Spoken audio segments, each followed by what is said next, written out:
Bienvenue à la communauté d'études quotidiennes de la Bible.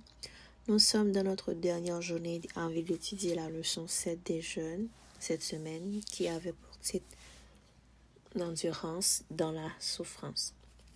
Donc aujourd'hui, nous faisons une petite réflexion sur ce que nous avons étudié pendant la semaine.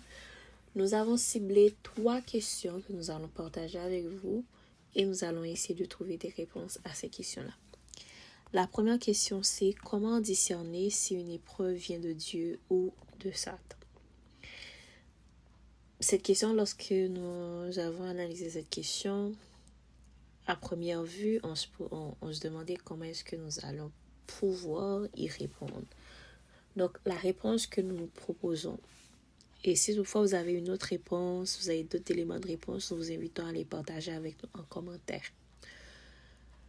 Nous avons trouvé que Dieu, lorsqu'il nous donne des épreuves, en fait, il nous les donne pour qu'il puisse nous discipliner, pour qu'il puisse en fait nous ramener à l'ordre pour que nous puissions avancer. Et tandis que lorsque c'est Satan qui nous donne des épreuves, en fait, il nous les donne parce qu'il veut nous détruire, il veut que nous nous éloignions encore plus de Dieu.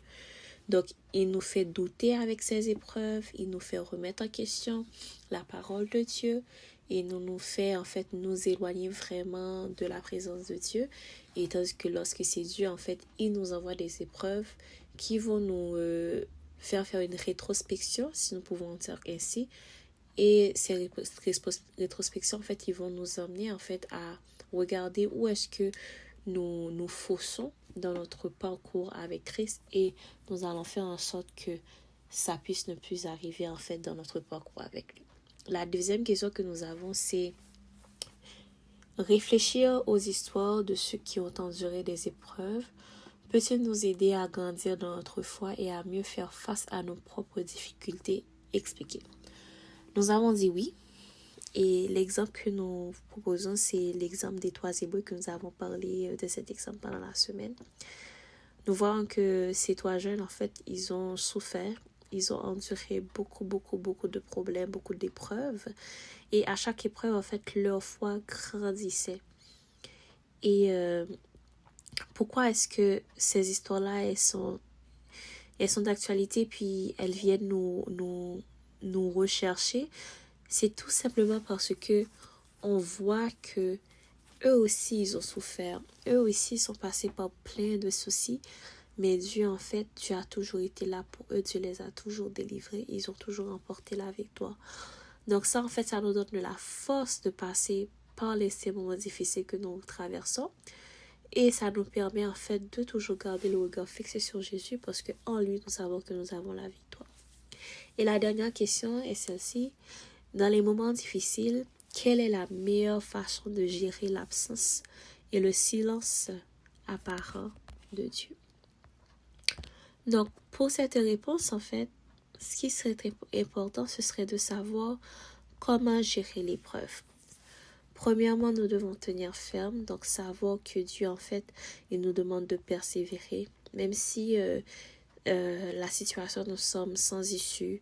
Nous pensons que Dieu ne nous écoute pas, mais nous devons persévérer. Nous devons rester forts dans ces moments difficiles, parce que à travers ces moments difficiles, à la fin, nous allons arriver à une nouvelle étape, à un niveau supérieur.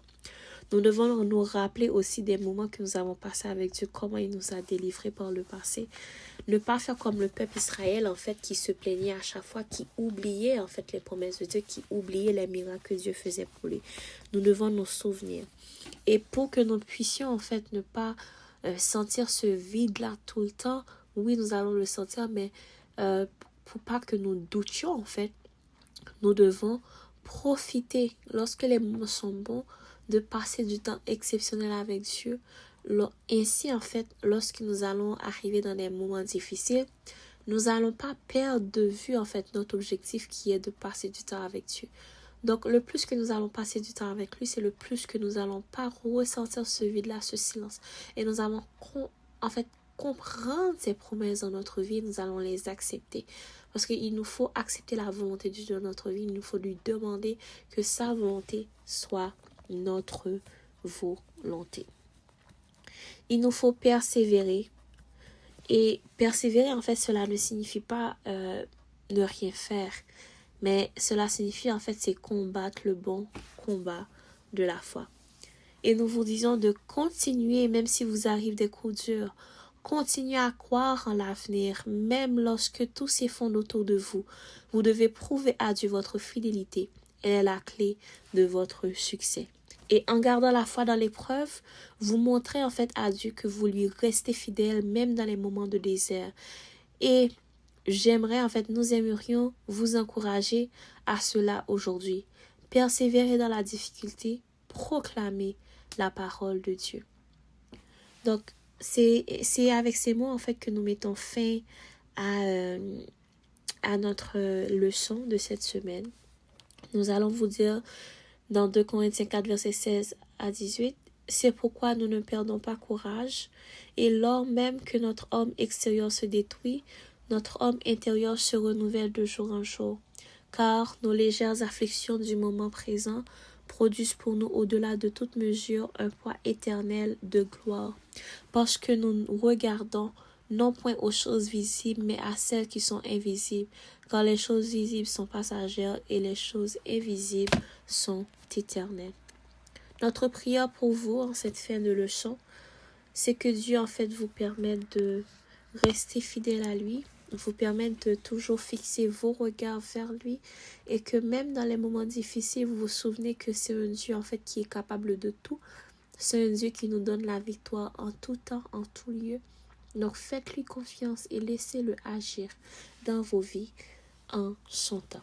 Merci d'avoir été avec nous à la communauté d'études quotidiennes de la Bible pour la leçon des jeunes qui avait pour titre pendant la semaine l'endurance dans la souffrance.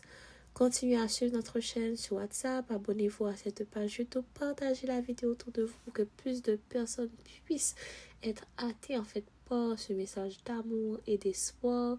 D'ores et déjà, nous vous attendons la semaine prochaine pour étudier la nouvelle leçon des jeunes. Au revoir. Merci. Que Dieu vous bénisse.